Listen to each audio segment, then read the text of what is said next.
zo fa jonal thir tu te in zawa in amasa in chibai kan buk cheu ani voina hianin zo fa te ta na thanhem ngai taka malatu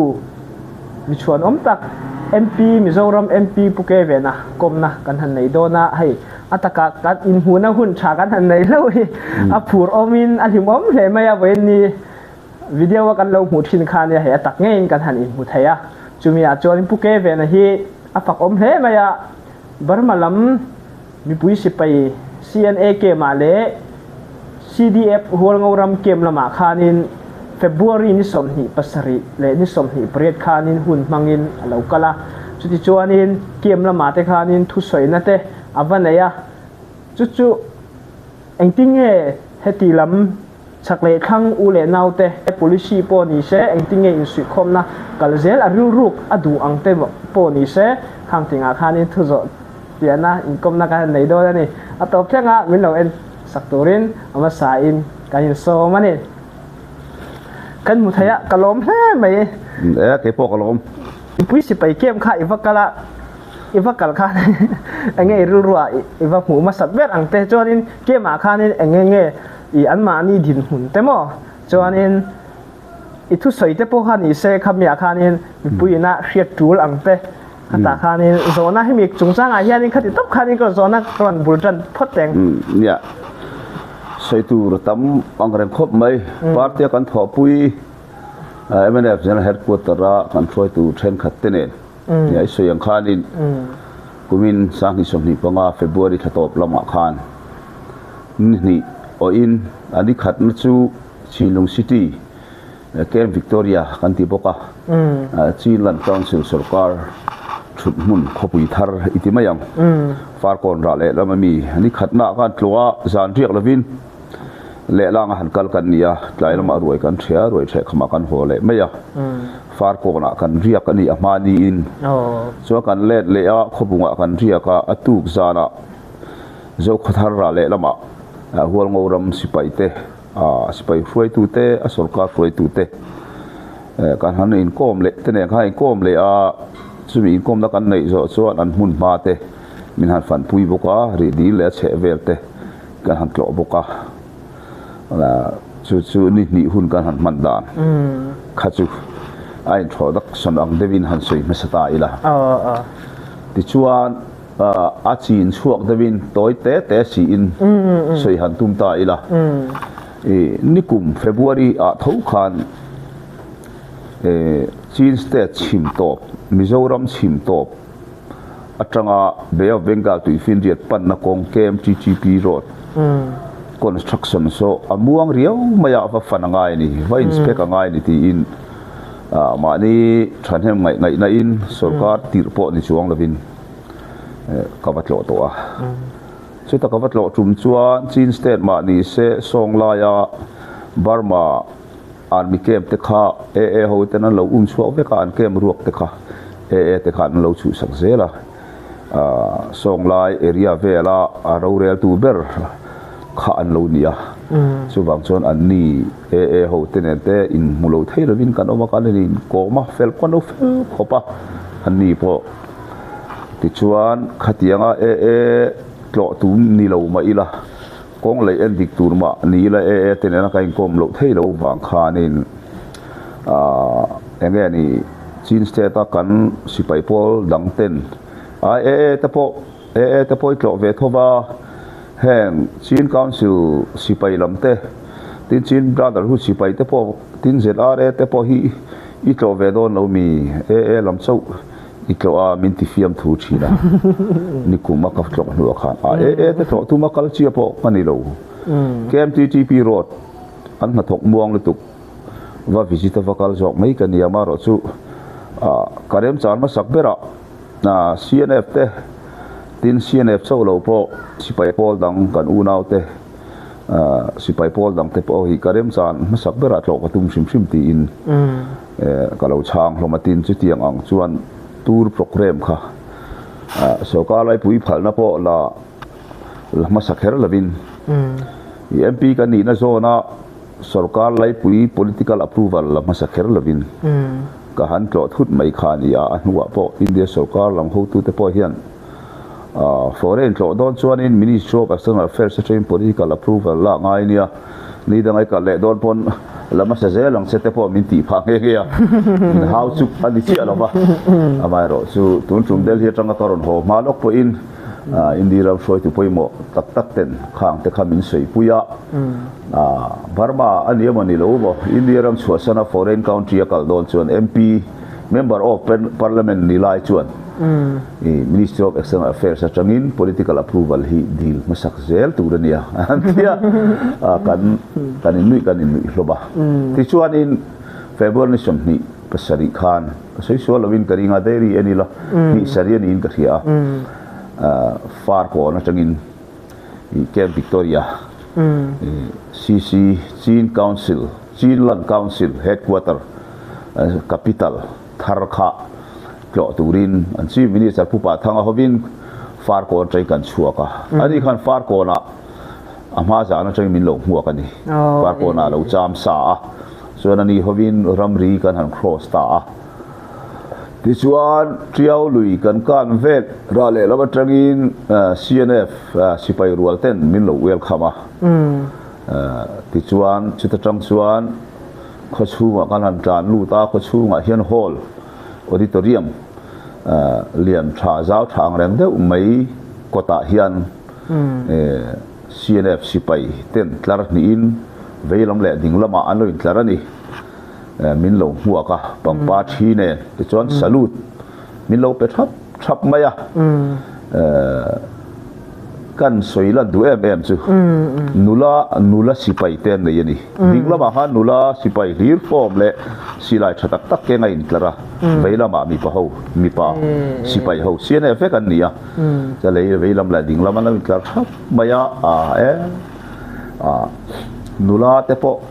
ram le ham ta nan impact thei phot chuan a impact du phot chuan sipai tan hian an lo tram kai don le ni hi ti te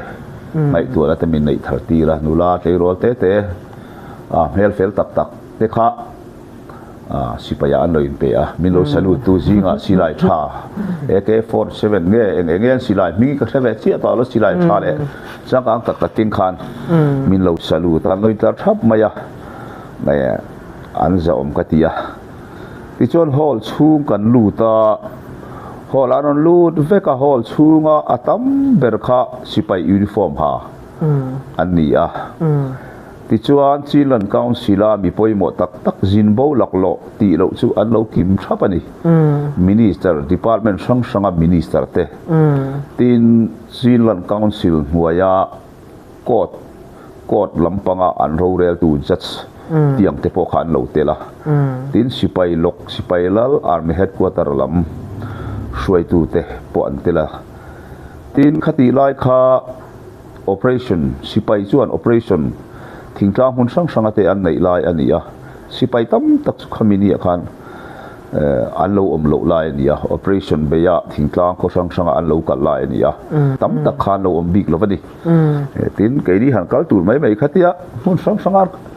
engani operation nei lai ron tlan ho thu ka om lova chuti takin kan poimo lem lova le lang han tlo mai tur kan nia alo om rem chang operation lo chuak lo headquarter lo chol lak lo ho chau kha min lo welcome to din lo ma se chu zarwal te me khan lan thobani I am le ti chuan thu soina hun te min han pe a khualiana te min han trantira program kha chutianga program om sa chutiang program chu kan nei do na chutiang function chu kan nei do na meron khualian sakro ti lam kha ani lova khami program shim kha ke ma zokin lo tlo chau ka dunia katia information kan pe chop chu ka khatia ke ma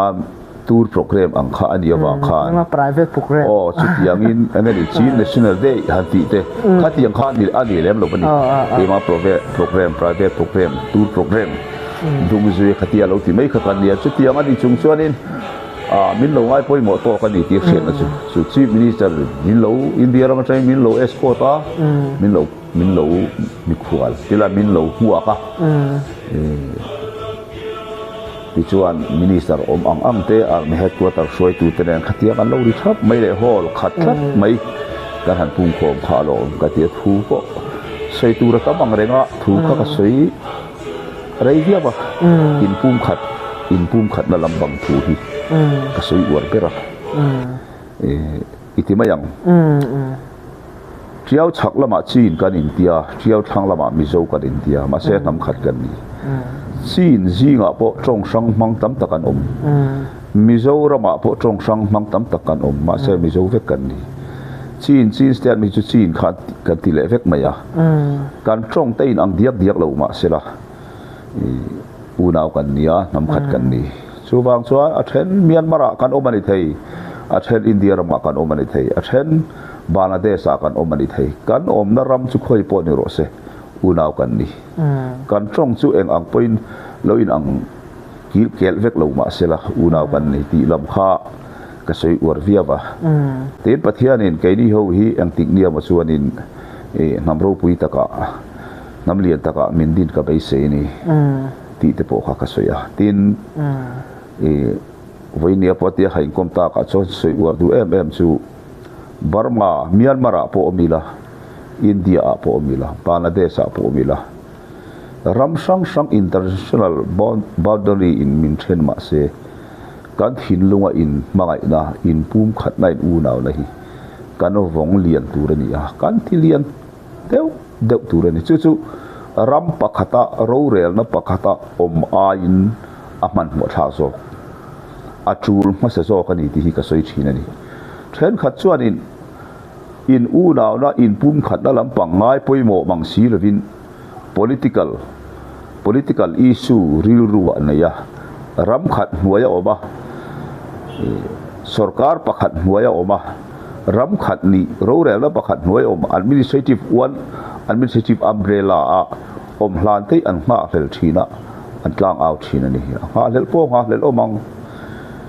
amai ro chu aya poimo masatlat le apoimo zo kum khuwa tur hi oma ro rel na pakhat huaya kan oma mo ro rel na sang pathum huaya kan oma mo po ni sila apoimo zok le apoimo tlat chu in una la thin lung in pum khat na in mangai la thin lung kan vong thau tur ni ti hi chu tiang tel lawa ro re la pakhat hnuai om te acha om na om lo re in hotlat chu in ro re la pakhat hnuai om ila mo anom na om lo ma so na om don lo ro re la pakhat hnuai om si khat in kap zeu mai la mo in phil zeu ila in ti u na hlei thei mia lo kila om ziom lo a that na kha om lo bani so Manipur state a mei tei u na te le kei ma ni zo na tha u na te ai ti buaya state pakhata one administrative umbrella an omalo ma se al in mil lo cha a se om lu tu piang in tein hal saka India sarkar in president rule ada khopin an oma so vain kei ma ni a zo fa te so kin administrative san an demand mai ni mo state khata alin mi lo chon kha ni mai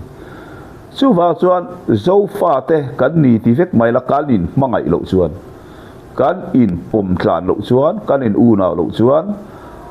unification kan tian ya mo reunification kan tian ya mo administrative head pakata khom hi anom na tu om lo anga hel na kan ha hel na tu po om lo chu wa chuan in mangai tu in pum khat tu in pum khatila in mangai la ram sang kan ni point in ngai em hian omila kan thai ang in tran pui ngai zok hi in tran pui zel du na thin lung hi pula chu apoi mo ma saberani chu khoya po omila hi kan in zirti na sat angai ti hi ka soyenia chuma point chu kan han soi ur le do khila ka han kala en thu te kan soi ti te kha min zo ji nga atela wa kha kan soi tel du boka tin chu lo le a chuan hei dan bo chiate rui hlo lampang han buai pui tu te hi abikin a ke ni Mizoram lama cheng te zinga hian engma zat nei ve ma ila alo chuan hei khilam Myanmar Golden Triangle ti vel bor khing lai vel bor hi tu ma tanga opium siam na hun te alo ni ram thalowa hi chuanin democracy ram mu mal lo te ram re theya te helpol tamna hi chuan khovel mun danga po hetiang rui hlowa sum don hi alar thina Afghanistan lama te hian anti na sakhopa san chu helpol kan hanti mai hian ram hoi sarkar ten han din ve a overground sarkar te angin sumla lu na chia revenue kha a source an lo nei thin si lova ba sa sipai an in din to chuan sipai in ral thuam an mamo a silai te kap ila abu zo chuan tiang pot luk lo abu nga zela abu khal le lo ngai thina tin sipai uniform an mamo ni tin cho an mamo ve tho sia dam lo lo oma dam doi te an lo mamo ve a chu wang chuan helpol kan han ti reng hian any source of income poisa la lu na engamo kha atnar an nei angai thin chu tiang chu overground sarkar al ni lo vain source an nei thin lova chu wang chuan thil tam tham si lo han sala lok te hian zong chi chu wang chuan hetiang rui lo opiam lam te tin America khongwal pu action ko kein lam te hi an bei na sa keinin helama opiam kan buai pui vio lai hian khulam chuan ko kein lam hi an buai pui na sa ma so ka chu chung te chuan a khin chua kan ti lo thei lo ba Myanmar Chin state kal tlang hian lo lut hi ataba chu mi alo in nam noi po chu kai mani Chin state kan u naw te zinga hian Mizoram lama mi tu ne na mo in tiam rual hian alo lut na sa thin ani chu wang chon he tiang dan bo chia ang chi ri lo chau lo po criminal case awanga Myanmar u naw te Mizorama khatianga dan bo chia police case nei ma se chiawral kan chowa himle mai ang thin te an lo thin thi a thei chen kan ti top a tul thu te po hola ka thu soina chon ka soi ni misual chu heta po man tur khuta po man tur a nam banga thiar lo tur ti te kha ka soi sok atin rui lo Chin state atanga Mizoram ron lut ti top a thei lo po in ti claim ani thei na tur hian tha top kan chuat la ngai ti te po kha ti an hera po soi ni tin an ni khilai ke Victoria Chinlung city a tak khasuan in public ma ka soi lo ba suai tu lok tenen khamin in khom na kan nei zo te kan soinga khate in khom na ka function kan nei zo to nuwa khan hi Chinlung city khamin fan pu yani hatia barama sipai sarkar ina enani democracy ram an nam thu ka nam sipai chitin tena enani minong laya sarkar mo Myanmar military government an han do dala Chin state a sipai sarkar ina administration aron ken tak thei ta lo nuwa khan Chinland council hian khopui thar kha tikhian an han dina asan chief minister thua army headquarter ani boka ti chuan in mala na thar kha development thar kha mu tura lo chau mai ni enani assembly mo assembly in te tin khatiang chief minister office tur te minister dang te office te court ti te alo sa chau mai tin dam do in thar an lo din boka doctor sadeu deu mai an lo da dam do in building ang masat an samek boka kan han kal lai khan nikum sa ni som ni pali chung khan an record an khatira an chief medical officer mo CMO doctor pai na report min pek dan chuan nikum chung khan sa ni som ni pali chung khan Mizoram lama changin ke mani Mizoram lama changin kha Chin state dam do in thara in en tir kha mi sa khat zariat ve lai lo umani alo han kal na sa ve ko ba thiam ria wan tia la deu atang poran lo han dam do ino ho te kha he po hi Mizoram lam mian ni hi an tia kan han bia ka khoi khongai ni kan ti po kha din Mizoram chiao lui trang po la fe trang khatia khilai dam do in lo pan te kha dom heta ri dil bul lo ka hual ngoram dam do ina po khanin dam lo om chen te kha chu ai zol vai va kon lam dei ten lo ni ma kang ren khop maya an dam do in te kha lo chang thlung nar training school te an lo ne ya biang in te tin sipai training ground field har te tin sipai training na tu shim training headquarter te tin bom alo tlak pat pua in ven na tur in rin om deu lek big te tin defense minister om na ti te chi sam kha an lo din thar trau mai ni khoi bi nge poisa nei o ka tia underground sarkar khan la ni veya an ni po USA le khovel mundanga changa chin una ten poisa an thayang angin aron tho khom atanga chung te chu an sak ania sarkar tak tak angin alo function ve to a real rotical thui du khop maya chung kan halin kom na chuan publica ho la ka sei chi alem lo an ho tu lok te na ka in kom na a ka thil sei chu India ron bet ula ti hianin karin karam ria barma sipai pakhat marom chuang sirwa enge India ron ni hi intana harsana uma India divet maila I avan nuam don ve helaya nang ni tlem na kai ni kan te boxiam Mizoram karin bel khom khacho kan tam dona India ram state dang min huwa po kan sa umbe don lo MP te po pakhat ai tam te po kan nei venga kan tia ani te po kha an lunga lem ve chuan ka sia amara chu international border cross te chu sarkar lian in biak na chian ya ke ni MP te agenda ta na lo nei phak rual ani lo wa amara chu nam khat unaw kan di na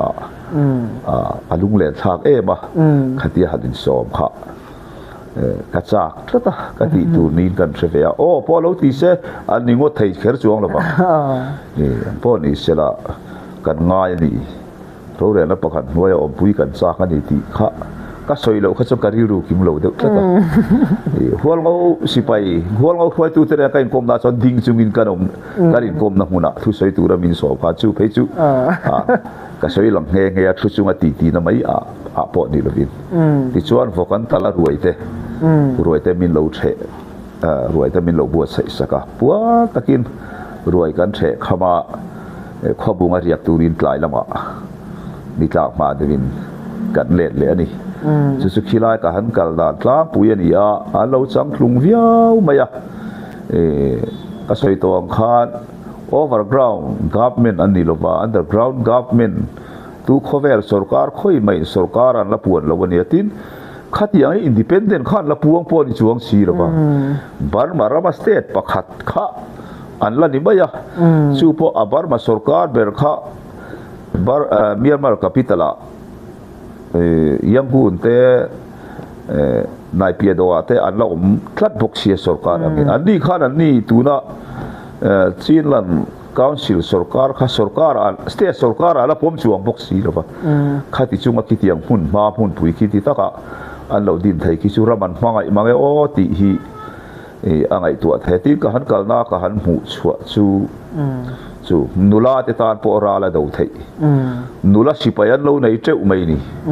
chu wa chen min ram ma mangai chuan ram le nam tan ral do turin nula an lo om thei ni ti kha atakin ka han muwa tin sipai tlangwal tei ro te tam tak anom la khan kum upalam to enge ni ani te chu sipaya po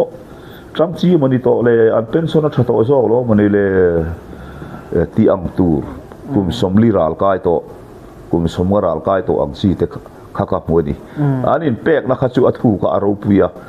choi mo yan phu pa se midang heng lai Mizoram vela ram le ram ta na ral do ngam lem lova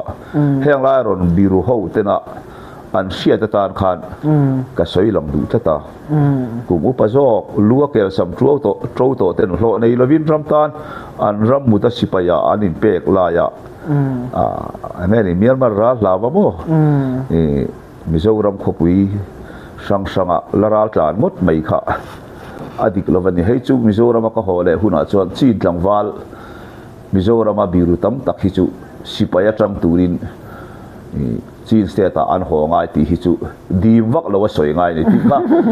karon ho kari ruin karon hon sa sin chima vai khat namru na thu ka soi kon kan soi deuh frok khan chu February tha khing lai ka han fana ka han mu chu ka han fana changa kari ru lo riak kari ru lo omania ruai tu lok te chuan lo upa de wani po in a om zela experience nei kum upalam ten sipayan suai hi chu a thashim shima amar chu tiang ni lo sipai ral kap tu te hi chu klema tlei rol deu te kan tha te a lo la sang te ba kan mong te lo la sang te ba tlana tul point a u ba tu ra ni mo tlan chiat zok a tu la mo point ปลาเตปอยกันจักถูเดบที่หันโอ้เร็มโลหันโลเดียวตรอยง่ายเต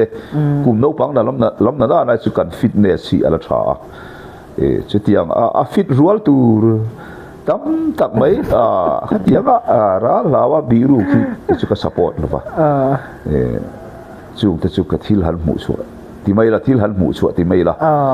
ก็หันกัลโหแล้วมาการิรัวอมันยารำเล่ทำตานะจีนลันกาวน์ซิลช่วยตูผู้ป่าทางอะไรเอาเตะ political MNA politics ช่วยตูอุ้ยนี่เลี้ยมเราว่า civil administrator เอาเตะอันฟักกติสุดที่รัวจนสิไปในนั้นการเอารูปอัฐาตีเสียแต่ที่ขี้ละกันการพวกกันเล่นก็สวยลันจูที่ยังเฮียนี่ revolution อะไรแบบเฮียนสิไลเก่งเราช่วยตูเอาเลยสิไลเก่งอินการเฮียนอินเสียเทียมเรานะเอาฟ้าพอลเฮียเพลฟ้าช่วงว่าส่วนสิไป military เลย administration คอยตู minister chief minister ให้ที่ยังเขาไทยอินปุ่มขัดอะไรยันเราอินหัวเทียมเราเวไม่ยังไงอินปุ่มขัดตะกินออกมาไงตีแต่พวกฝุ่นน่ะถูกแต่กันสวยเวนี่ให้ popular government ป้าไงพวกเฮียนนี่ทว่าคู่กันทั้งโลกปากีสถานแต่ควร demokrasi อันที่เวรำช่วยตูนหันทั้งสิไปเฮียนสรการนั้นไปขัดทุดเซลมาอย่า prime minister ดีไลท์แต่ข้าหุ่มหิมนั่งส่งอินรำดังอันทอกบูดอร์มันเนี่ยที่จุดปากีสถานคนไฟตั้มตะกัดเข่งตัวนี้underground พวกนี้เราโม่สรการปางไงให้เมียนมาไงพวก demokrasi สรการก็ตูนจุบบ่สิไปนั้นไปขัดทุดไม่ขานี่สุดที่ยังเชื่อจอดรำหน่วยจีนลันกาวน์ซิลสรการครวยตูเตเล CNF ตีนการค่ะเก็บเอาส่วนสิไปแต่ส่วนเราเสียสิลายันเก่งตาสรการน่ะเซลตู้โจค่ะเองมาที่ไทยเราค่ะอันนุ่งขีดเพียรไทยสู้สุดเข่งไทยเนี่ยมาเสียอัดเข่งเราในตูรินซีกันหันติจีนลันกาวน์ซิลและ CNF กันติจีน National Front อินการะเฮียนสัมใจเตียดปะเก็บเอาตูรันนี่เราอับหุยเรื่องตัวนี้ที่ค่ะการกับภาคตอกหันการสวยแบบพวกที่ชวนจู่ๆขี้ไล่ขบขันจบบูรวงที่ตาเสียละที่ชวนนั่นถูกก็เจ้าก็ทาระเละละมาขโมยหัวงูรำการหันกลัวจีนโซแต่มินโลบวชใส่สักจีนจะตื่นหายตับไม่กันขี้ละที่ชวนสวยขมา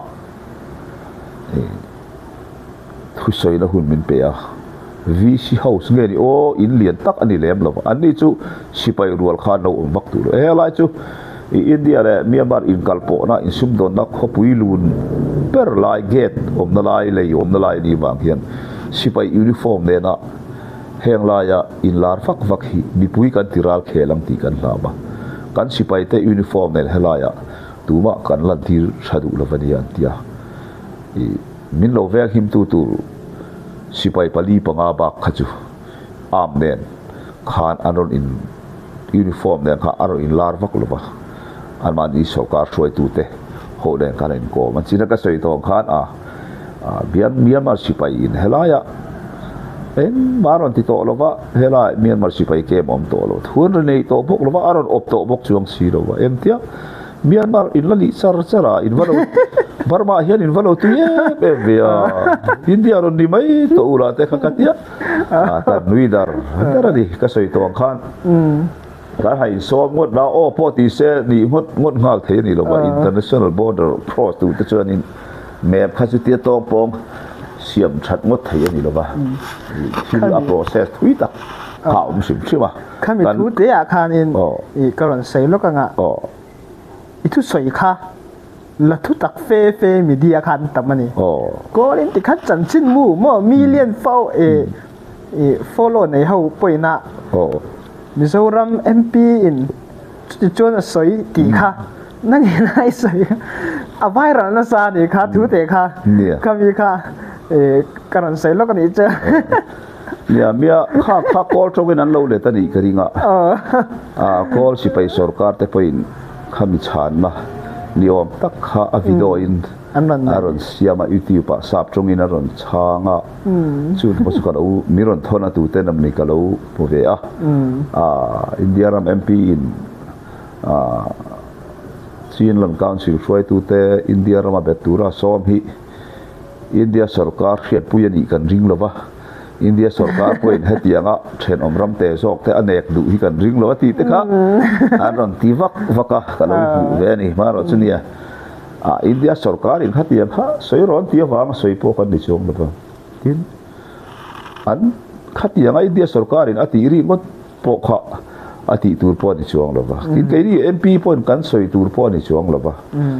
amaro chu MP trong pon kan trong big lova unau in mangai kum tam tak in thalel in ngai in then om kan nia hati anga bar marama military sarkar berin aron opto chuan silo ta chuan in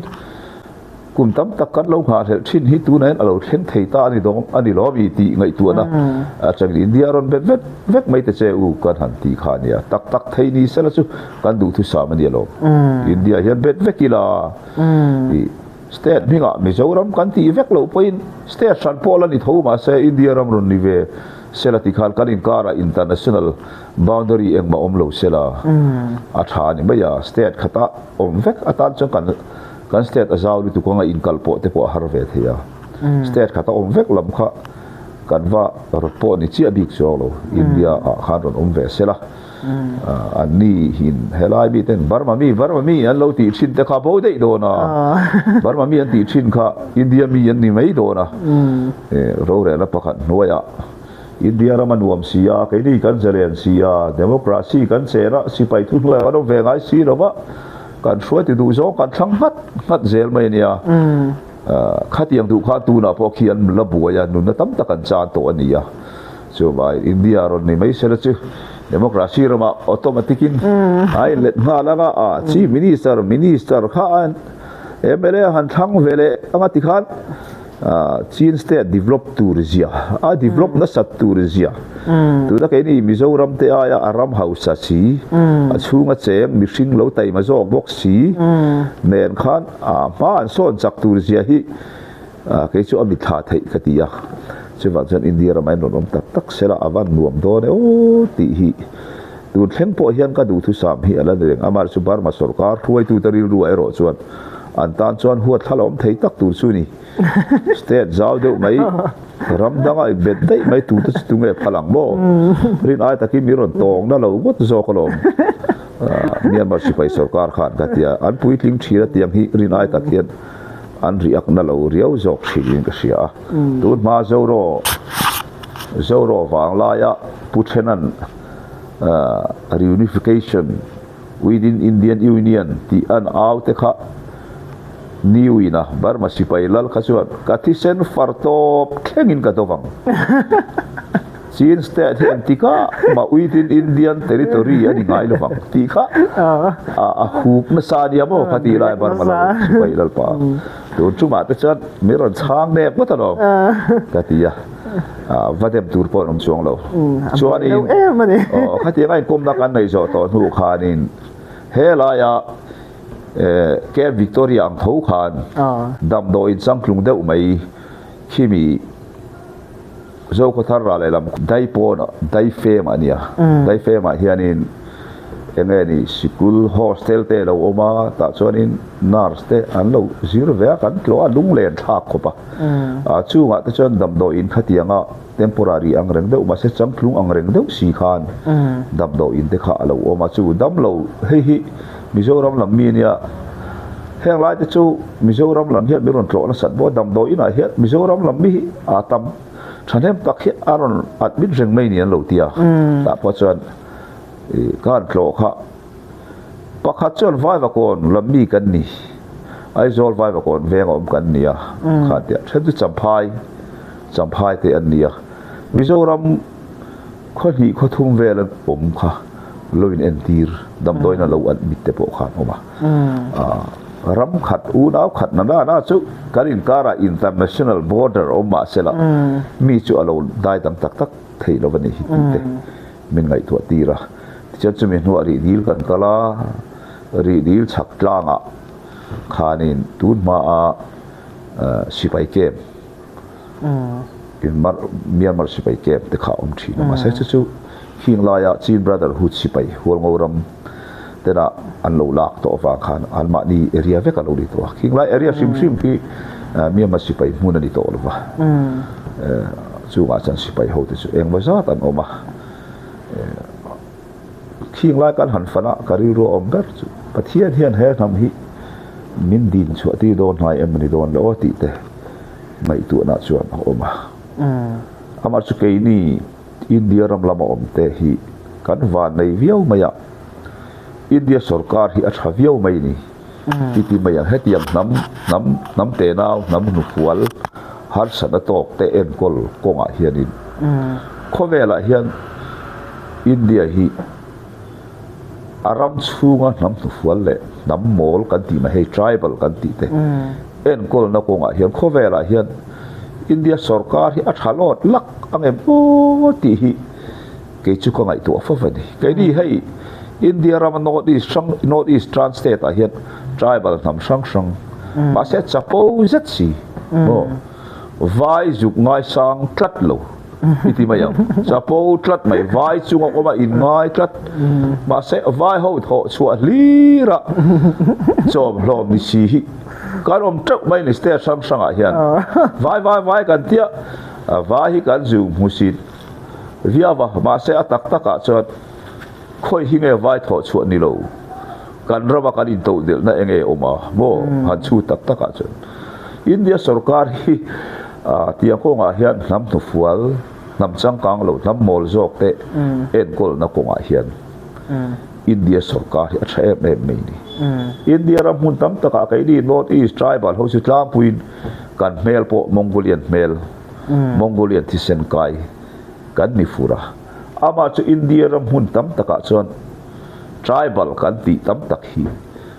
vai ve tho an trong po vai Hindi te ne na thui tak in kai noi an sa khua na po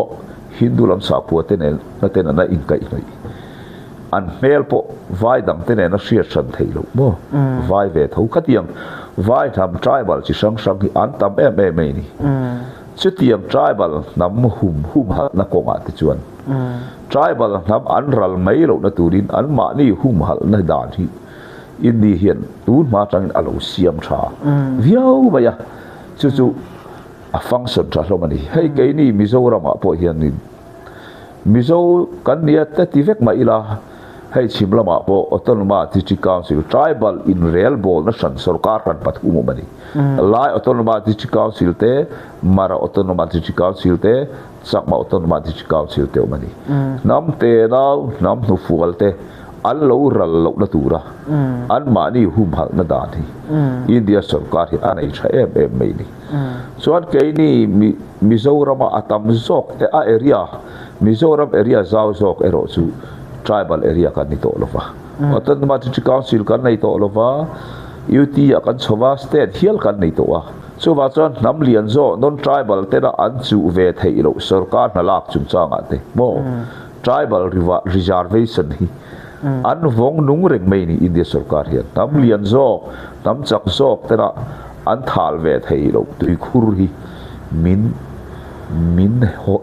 hi anun sakreng min ti fim sakreng ti la adi ko me so wang chon India ram hi enani ram thadeu mai ania chumi ni wang chon ke ni a chunga cheng ho te po hian in India sarkar that lu tu ko wang hian in to de na chang ti kan thiet lo pha Mizo bu to de wala ya ti chonin vai bu tlom de wala thazol te kan tia bu te hi kan chi that pe lo pha ni tian bu chi pe lo vin kan oma vai bu tlom de win kan le ya kan rama chon bu kan that kum thar vel ba ki Mizoram pu ba thar la chang hi kan che to lo re ni archu chin state te nan chon han in zombie la mo han India ram hian state in to del bara hian ke chu kan om wat te hi ni ka bai sei ta kha te kha kan soi kai dei duwa kan ti lak lo lai hol ngoram kan han tloa India ro be vedu kan tia min lo ri ak dan min lo ti le dan vel te kan han sei chu ka ya changin chung te chu thu tak la tak a lo lak thei ani lova ke ri tong kha sarkar ngai tu da chang chuan thu tak thu pui la pui lo nei si ani lo lai khan mi ri ru ero chuan na satakin ma lu thok ve thei thobani ka han so ba te ri ru apo tin India sarkar ri ru apo parma sarkar ri ru apo na kha empty na tak chu na thok kha ve thei ta ni so ban ngai mo du ta chuan in ngai mo ve thei tak mai chu ni ti te kha kan soi kai du ani ta ngwa tu nai han zo na imi han zo sok ati rai han soi kristi ka soi kim te win kan sia ka lo la soi mai te bang tin zo na dang te po ngày khác nông khúc mày hay mi bui si bay game khang khang cái bộ cái lâu diễn thuyền mà sẽ MP K.Vena miêu hàn cẩn tắc hàn soi hết chú ngày khác mình là đập khúc mày cho nên chú soi tắm taka game in hàn soi bền lẽ cái đùa chẳng vào research chắc anh tiếng gan tiếng ya mà hay cần pa terwal tepo anh này đấy ta mà sẽ ram nền nằm tan cho nên anh lên huam lẽ anh thì tepo kha akhiat view ta cho nên hay ama ina kan han kala K.Vena inna ania hay rồi mùi na khăng khăng adon te certificate khăng khăng hay atam khop maya he tila ma ma hay so tila ma omboga tila ma omboga video wa kan hon lang seng to don lawa som thum chuang lai ani he atam khop maya so tila ma ate nen phai chol som ni chuang lai ani rồi mùi na lo dong na sakhop maya na lo thok na sa ni ti kha achiang leya he choi mùi na atang hianin mitai matak ani ti te po hi achiang khop maya hem mi chung cha hianin K.Vena thu zo fian na kan nei do na ama mimal introduce kha kan zom ta nga MP hi engti ko patang nge lo thot tana chuan in Mizoram te hetia India hetia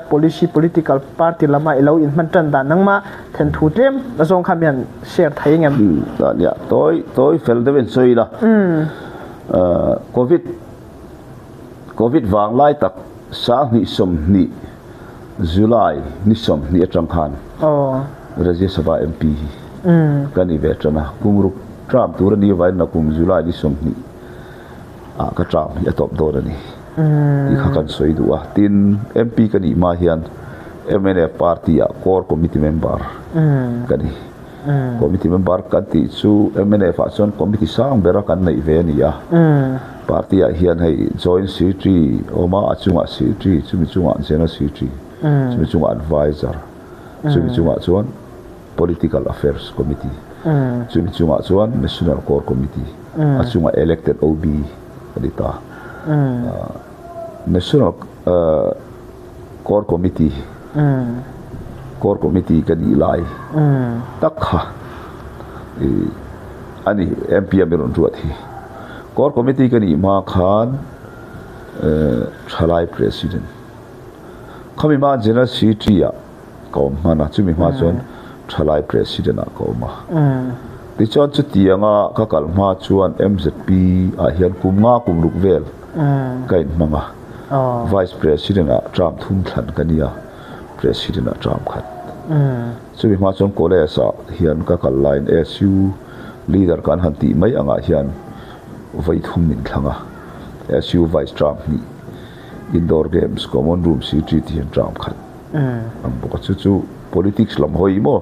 party ni vek lo ma sela chon ko a hi chuanin MZP president Trump kan chol chia khan politics salun ngal lovin kumnga kumru vel hi hei mi hlim tul kan tiang deuh hian pathian thu buai pui khan changin pathian thu sil tu changa changin chin tha lama mang na sa to changin thian te rong bol troi o min an hnung zui ten kan kal boka kumnga kumruk chung vel kha MZP changa ka chol hu khan en ma ti lovin ti mai la Asian lama chuan MZP president min than ma het khan government high school secretary tu MPSC dan la khan government secretary tu nai lo thoka chuan MZP changa rei lo te MZP president min than awang ka na ka ban sana chuan MZP changa kan han chol MZP president atanga kan hanchal ta khan private high school kan din le ta so private high school din chungin khata khami man le man lo en kol chung khan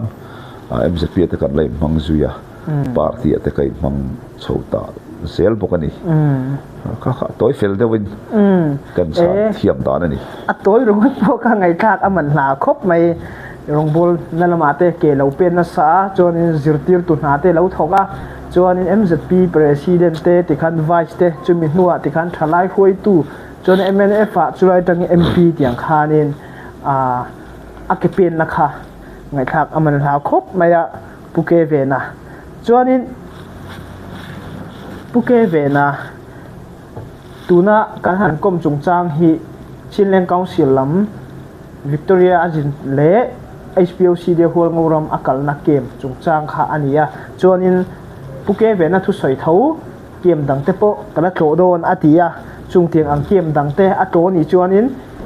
a to huna te in mu theina hun tha te pathian zara nei chun zom thei tura ngai ta ira